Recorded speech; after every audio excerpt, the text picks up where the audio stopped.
ሰላም እንዴት ናችሁ? እንኳን ወደ ፊያንሴ ቪዛ ጋይድ በሰላም መጣችሁ። እኔ ያቢ ነኝ። ዛሬ ይዤላችሁ የመጣሁት ቪዲዮ የፊያንሴ ቪዛ ፕሮሰስ ሙሉ ለሙሉ ስቴፕ ባይ ስቴፕ ላስረዳችሁ ነው። አሞላሉን ሳይሆን ምን ምን ኤክስፔክት ማድረግ እንዳለባችሁ የምታሟላቸው ፎርሞች በ12 ስቴፕ ይዤላችሁ መጥቻለሁ እና ወደ ቪዲዮ ነው። ስቴፕ 1 የሚሆነው I-129 ፎርም ከማስረጃ ጋር ወይም ከዶክመንቶች ጋር ማሟላትና በፖስታ መላክ ነው። I-129 ፎርም በዲቴይል እንዴት እንደምትሞሉ መጀመሪያ ቪዲዮ ላይ ስላሳየዋችሁ አሞላሉን ማየት ከፈለጋችሁ ወደዛ ቪዲዮ መሄድ ትችላላችሁ። ፎርም ሙሉ ለሙሉ ኮምፕሊት ካረጋችሁ በኋላ በእጃችሁ ሳይን አድርጋችሁ ቀን ከጻፋችሁ በኋላ ሁለተኛ ነገር የሚያስፈልጋችሁ ክፍያ ነው። በፊት $535 ነበረ። አሁን ግን ወደ $675 ጭማሪ ስለተደረገ ትክክለኛውን ክፍያ ማድረግ አለባችሁ እና የምትከፍሉበት ወይ ደግሞ በቼክ ወይም ደግሞ በመኒ ኦርደር ነው እና የምትጽፉት ለዩኤስ ዲፓርትመንት ኦፍ ሆምላንድ ሴኪሪቲ ነው እና አጻጻፉን ዌብሳይታቸው ላይ ማግኘት ትችላላችሁ። ሶስተኛ ፕሩፍ ኦፍ ሲቲዝንሺፕ ነው። ይህንን ፕሮሰስ ለሚያደርገው ሰው በርዝ ሰርተፍኬት ሊሆን ይችላል፣ እዚህ ሀገር ተወልዶ ከሆነ ናቹራላይዜሽን ሰርተፍኬት፣ ዩኤስ ፓስፖርት ኦር ደግሞ ሲቲዝንሺፕ ሰርተፍኬት ነው። በእኔ ኬዝ እኔ ፓስፖርቴንም ሲቲዝንሺፕ ሰርተፍኬቴንም ኮፒ አድርጌ ነው የላኩት። አራተኛ ፓስፖርት ስታይል ወይም ደግሞ 2x2 ኢንች የሆነ ፎቶ የዩኤስ ፔቲሽነር ወይም ደግሞ አሜሪካ ውስጥ ሆኖ ፕሮሰሱን የሚያደርገው ሰው እና ኢትዮጵያ ወይም ደግሞ ሌላ ሀገር ሆኖ ፕሮሰስ የሚደረግለት ሰው የሁለቱም ፓስፖርት ሳይዝ ፎቶ ያስፈልጋል እና እዛ ፓስፖርት ሳይዝ ፎቶ ላይ ከጀርባው ሙሉ ስም የዛ ሰው ሙሉ ስም መጻፍ አለበት እና በስራስ ብትጽፉት ይመከራል፣ ምልክት እንዳያወጣ ፎቶ ላይ ማለት። አምስተኛ ፕሩፍ ኦፍ ኢንቴንት ቱ ሜሪ ዊዝን 90 ዴይስ ነው። ያንን ፕሩፍ ማቅረብ የምትችሉት በጽሁፍ ነው እና ሁለታችሁም ፕሮሰስ የሚያደርገውም ፕሮሰስ የሚደረግለትም ሰው በ90 ቀን ውስጥ ለመጋባት ኢንቴንት እንዳለው ወይም ኢንቴንሽን እንዳለው የሚያስረዳ እኛ የጻፍነውን ስክሪኑ ላይ ያደርግላችኋለሁ የሚያስረዳ ደብዳቤ ጽፋችሁ ሳይን አድርጋችሁ የሁለታችሁንም እንደ ፕሩፍ ማስገባት አለባችሁ። ሪኳየርድ ነው ይሄ። ስድስተኛ የሚሆነው ደግሞ ፕሩፍ ኦፍ ኢንፐርሰን ሚቲንግ ወይም ደግሞ በአካል በ2 ዓመት ውስጥ በአካል መገናኘታችሁን ፕሩፍ የሚያደርግ የፍላይት ትኬት ሊሆን ይችላል፣ ቦርዲንግ ፓስ፣ ፓስፖርት ስታምፕ፣ ቪዛ ልክ ከሀገር ስትወጡና ስትገቡ ያለው ፓስፖርታችሁ ላይ ስታምፕ የሚደረገው የሆቴል ሪሲት እና ደግሞ እኔ በደንብ ሬኮመንድ ማደርጋችሁ ፎቶ በደንብ እንድትነሱ። ይህንን ፕሮሰስ ገና ያልጀመራችሁ ሰዎች ካላችሁ እና ሀሳብ ላይ ያላችሁ ሰዎች ፎቶ አብራችሁ በደንብ ተነሱ። ከቤተሰብ ጋር ከጓደኞቻችሁ ጋር ለብቻችሁም ሆናችሁ ብዙ ፎቶዎችን ተነሱ። ምክንያቱም በጣም ይጠቅማችኋል። ፎቶ ማቅረብ በጣም ይጠቅማችኋል። ቴክስት የምትጻጻፉ ከሆነ ቴክስታችሁን ስክሪንሻት አድርጋችሁ ማቅረብ ትችላላችሁ። ያወራችሁበትን ረጅም ሰዓት አውርታችሁ ከነበረ እሱንም ስክሪንሻት አድርጋችሁ እንደ ኤቪደንስ ማቅረብ ትችላላችሁ እና ደግሞ ዋትሳፕ ላይ ወይ ሜሴንጀር ላይ ቪዲዮ ኮል አድርጋችሁ ከነበረ ኤኒ ነገር ያወራችሁት ነገሮች ካሉ እነሱን እንደ ኤቪደንስ ማስገባት ትችላላችሁ። ደግሞ ሶሻል ሚዲያ ላይ ፖስት የምታደርጉ ከሆነ ያንንም እንደ ኤቪደንስ መጠቀም ትችላላችሁ። በ2 ዓመት ውስጥ ደግሞ ካልተገናኛችሁ ጥያቄ ሊያስነሳ ስለሚችል ያንንም ማስረጃ ማቅረብ አለባችሁ። ለምሳሌ የካልቸር ነገር ከሆነ ወይ ደግሞ ሃርድሺፕ ኖሮ ከነበረ ያንን በጽሁፍ ማስረዳት አለባችሁ ማለት ነው። ፕሊዝ ኦሪጂናል ዶክመንት እንዳትልኩ። ኤኒ ኦሪጂናል ዶክመንት የምትልኩት ነገር ተመልሶ ወደ እናንተ ስለማይመጣ የምትልኳቸውን ነገሮች ፎቶኮፒ አድርጋችሁ ነው መላክ ያለባችሁ እና ሌላ ሬኮመንድ ማድረጋችሁ ነገር የምትልኩትን ነገር ከመላካችሁ በፊት ለእናንተም ሁሉን ነገር ፎርሙንም ፎቶዎች ሁሉን ነገር ኮፒ አድርጋችሁ አስቀሩ። ለእናንተ ይጠቅማችኋል። ሌላ ፕሮሰስ ስትጀምሩ፣ ለግሪን ካርድ ስትጀምሩ ይጠቅማችኋል። ስለዚህ ኮፒ አድርጋችሁ አስቀምጡ። ስቴፕ 2 ደግሞ ዩኤስሲአይኤስ ከላካችሁት በኋላ አፕሊኬሽናችሁ እንደደረሳችሁ የሚገልጽ ደብዳቤ ይልካሉ ወይም ደግሞ ኖዋ 1 ኖቲፊኬሽን ኦፍ አክሽን 1 በመባል ይታወቃል።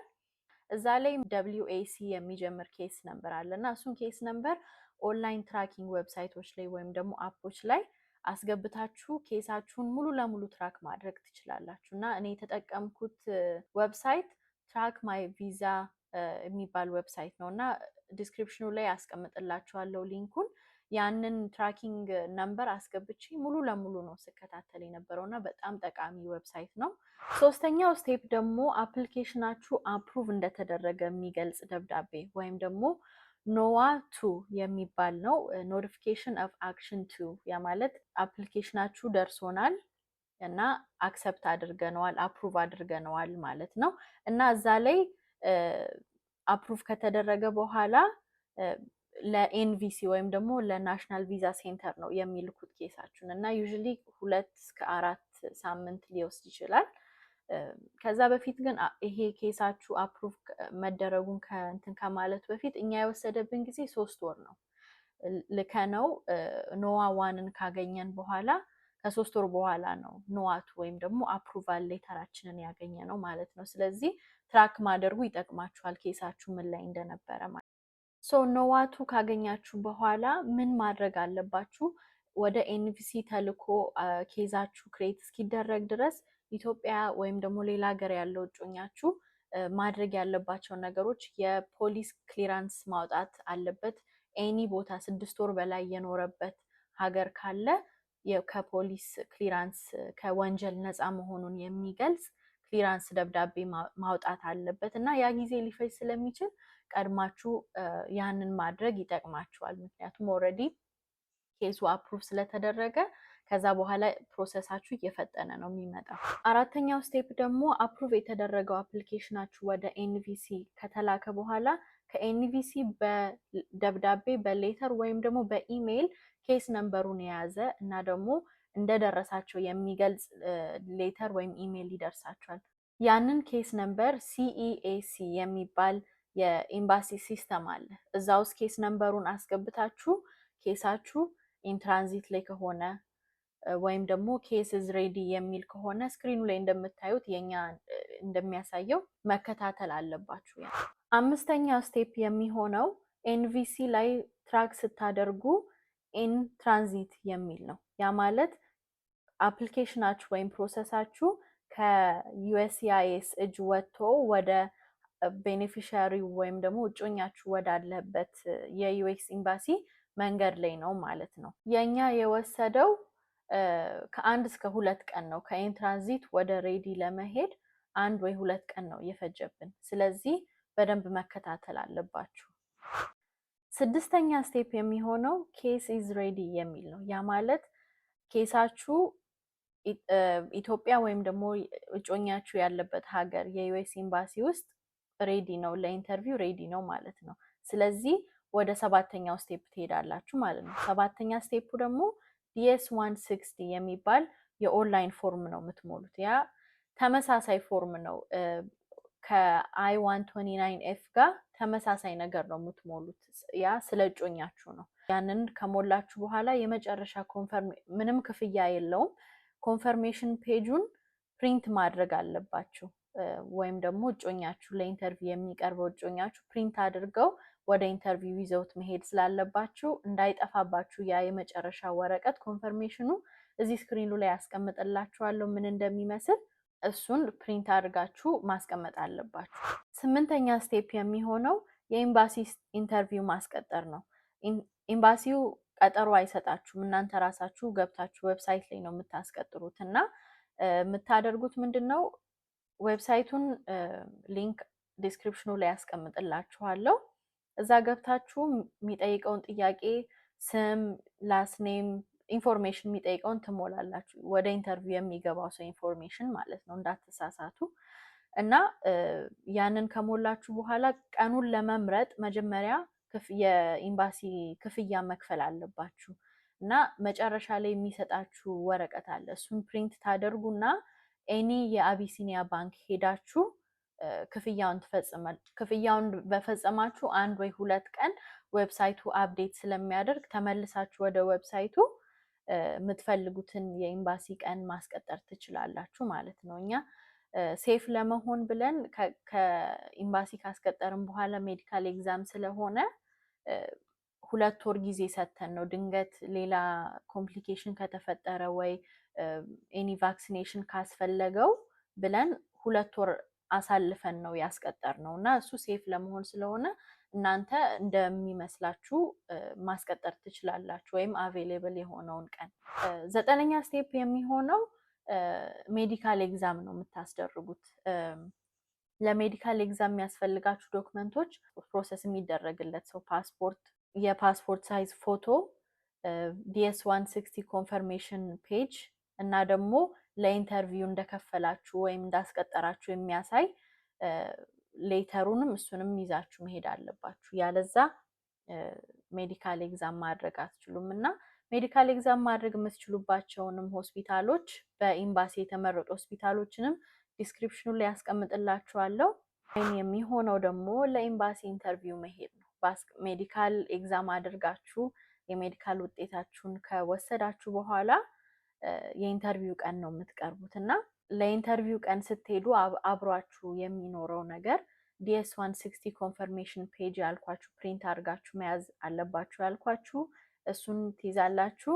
የኢንተርቪው አፖይንትመንት ሌተር፣ የከፈላችሁበትን ወረቀት ኮፒ፣ ፓስፖርታችሁን፣ ሜዲካል ኤግዛም ሪዛልት ሳትከፍቱት መከፈት የለበትም። የሚሰጧችሁ ሪዛልት መከፈት የለበትም። እንዳለ እንደታሸገ ይዛችሁ ትሄዳላችሁ። የልደት ሰርተፍኬት፣ ከወንጀል ነፃ መሆናችሁን የሚገልጽ የፖሊስ ደብዳቤ፣ የፋይናንሻል ሰፖርት ደግሞ አለ ከውጭ ሀገር ያለው ወይም ደግሞ ፕሮሰስ እያደረገላችሁ ያለው እጮኛችሁ የሚሞላው ፎርም 134 የሚባል ፎርም አለ። እሱ ሰፖርት ነው። በፋይናንስ ሰፖርት ማድረግ እንደሚችል አቅም እንዳለው የሚያሳይ ነው እና አቅም ከሌለው ሌላ ሰው ጆይንት ስፖንሰር ማድረግ ስለሚቻል ሌላ ሰው መሙላት ይችላል እና ኢንካም ሪኳየርመንቱን ዌብሳይቱ ላይ ማየት ትችላላችሁ ገብታችሁ። ሌተር ያልኳችሁ በ90 ቀን ውስጥ ለመጋባት እንደምታስቡ የሚገልጽ ደብዳቤ፣ እሱንም ይዛችሁ ትሄዳላችሁ። በቃ ኦነስት መሆን አለባችሁ። የሚጠይቋችሁን ጥያቄዎች ኦነስት መሆን አለባችሁ። ፋይናሊ ደግሞ ፎቶዎች መያዝ አለባችሁ። ብዙ ፎቶ ከቻላችሁ ዲቴይል ጽፋችሁ ጀርባው ላይ ምን ምን እንደሆነ ወይ ደግሞ በአልበም አድርጋችሁ ዲስክራይብ እያደረጋችሁ ከቤተሰብ ጋር ከሆናችሁ ከጓደኞቻችሁ ጋር ከነበራችሁ የሆነ ለቫኬሽን የሆነ ቦታ ሄዳችሁ ከነበረ ዲስክራይብ በደንብ አድርጋችሁ ይዛችሁ መሄድ አለበት። 11ኛው ስቴፕ የሚሆነው የቪዛ ኢንተርቪውን ካለፋችሁ በኋላ ቪዛ ነው የምትቀበሉት። ቪዛችሁን ደግሞ የምትቀበሉት ዲኤችኤል በመረጣችሁት ለቪዛ ኢንተርቪው ስትሞሉ የመረጣችሁት የዲኤችኤል ቦታ ነው የሚሆነው እና ዲኤችኤል ሄዳችሁ ፒክ ታደርጋላችሁ ማለት ነው ቪዛችሁን። 12ኛ ስቴፕ እና የመጨረሻው ስቴፕ የሚሆነው ደግሞ ወደ ዩኤስኤ ወይም ወደ አሜሪካ ትኬታችሁን መቁረጥ እና ለፍላይት መዘጋጀት። ወደ አሜሪካ ከመጣችሁ በኋላ ደግሞ በ90 ቀን ውስጥ መጋባት አለባችሁ። በ90 ቀን ከተጋባችሁ በኋላ አጀስትመንት ኦፍ ስታተስ የሚባል አለ። ያ ማለት ወደ ግሪን ካርድ ፕሮሰሳችሁን ከኬዋን ወደ ግሪን ካርድ ሆልደር ለመሆን የምትሞሉት ደግሞ ሌላ ረዘም ያለ ፕሮሰስ ይጠብቃችኋል ማለት ነው። እስከዛ ድረስ ይሄ ስቴፕ ባይ ስቴፕ ጋይድ ሄልፕ አድርጓችኋል ብዬ አስባለሁ። ጀስት ታይም ላይን ለምትፈልጉ ሰዎች ምን ያክል ጊዜ ይወስዳል ብላችሁ ለጠየቃችሁኝ ሰዎች ዌብሳይቱ ላይ የሚለው ከ8 እስከ 9 ወር ጊዜ ይፈጃል ነው የሚለው። እኛ የወሰደብን ጊዜ 7 ወር የማይሞላ ጊዜ ነው። ጀስት እንዳልኳችሁ ሴፍ ለመሆን ብለን ለኤምባሲ ኢንተርቪው ቀጠሮ 2 ወር አስረዝመን ስላደረግን ያንንም ሞልሶ ቆጥረን ስለሆነ 6 ወር የ6 ወር ከግማሽ የሚሆን ጊዜ ነው የፈጀብን ፕሮሰሱን ጀምረን እዚህ ሀገር እስኪመጣ ድረስ። ስለዚህ አይ ቲንክ ሄልፕ አድርጓችኋል ብዬ አስባለሁ። ሌላ ጥያቄ ካላችሁ ኮመንት ላይ ያስቀምጡልኝ። ሰብስክራይብ ማድረግ እንዳትረሱ። ቀጣይ ቪዲዮ ስለቅ እንዲደርሳችሁ ሰብስክራይብ ማድረግ አትርሱ። እኔ የምትፈልጉት እንዳስረዳችሁ የምትፈልጉትም ነገር ካለ ኮመንት ላይ ያሳውቁኝ። መልካም ጊዜ